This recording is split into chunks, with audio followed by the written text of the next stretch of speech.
Tara, silipin natin muna ang mga anak ni Tegra. Grabe, Tegra. Nawala lang ako. Ayan na. 7 na ang anak mo. Una, 5. Ngayon 7. Ay, naku. Ang daming mga kuting na naman. Pero yung mga kulay niyo, puro tigre ah. Kaya na nanganak si Tegra. Nawala lang ako sa linggo. Isa lang yung puti na may halo rin tigre. Pero ang cute naman yun. Oh, ang cute. Yung isa na nanaginip pa yan. Oh, itong isa alam mo, nabalian ng ano eh. Mga hita eh. Na binti. Cute naman. Ay, nakakatuwa naman sila. Kaya lang, naku, ano ba to? Ang daming ampunin. Sino ba may gusto niyan? Grabe, pare-pare ang kulay. Nakasalagan ng ano dugo ni Tegra. Bagay, mga tatay din eh. Tigre din eh. 1, 2, 3, 4, 5, 6, 7. Ganyan karami. Nanganak na siya ng 7. Dati yung unang ano niya, 5. Ngayon, nakapito. Hindi rin malandi si Tegra. Ay, ikaw talaga, Tegra. Ang dami mo ng anak. Una, 5 lang ha. Paano yan aampunin?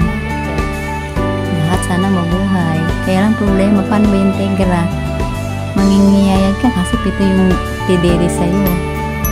Next time magpatali ka na. Ay, naku, ikaw talaga. Huwag ka nang lumandi Tama na yung 7 na yan.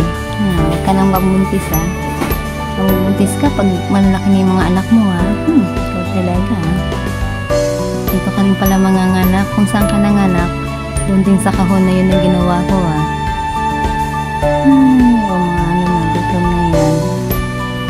Isa. Siguro mga busog pa. Kasi hindi sumasampa yung nanay sa kanya Pero ganun pa rin ni Tegra kasi doon pa rin siya nanganak sa kahon na ginawa ko. Sana lumaki sila ng yung dalawa malaki na, si Isay at si Putol.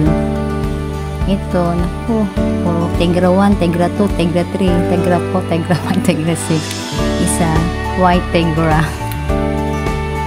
Sana puro mahirap to kung puro babae. Ako, daming bubuhayin daming bubuhayin ni Tegra. Ubos ang gatas. Si Tegra. Pero cute. Next time wag na. Tama na yan. Last na yan Tegra. Huwag mo na ulitin Huwag ka lang magpabuntis. Ay naku, magpatali ka na. Punta ka na sa Puro dadami ng pusa dito. Thank you for watching.